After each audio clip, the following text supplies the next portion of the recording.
Клянусь Аллахом, братья, утренний фаджр намаз, его стабильность присуща лишь истинным верующим.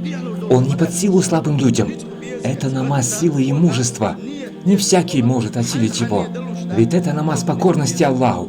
Вот почему гарантирована непричастность к лицемерию тем, кто стабилен в этом намазе. И посланник Аллаха, саллаллаху алейхи вассалям, говорит: это самый тяжелый намаз для лицемеров. Вы спросите, неужели лицемеры тоже молились? Да, конечно же молились. Иначе бы их явно вычислили и казнили. Вот для чего они молились. Так как они были вынуждены молиться. Передается от сподвижников, что во времена посланника Аллаха, саллаллаху алейхи вассалям, коллективный намаз пропускали лишь явные лицемеры. Они очень боялись изобличить себя и были вынуждены ходить в мечеть.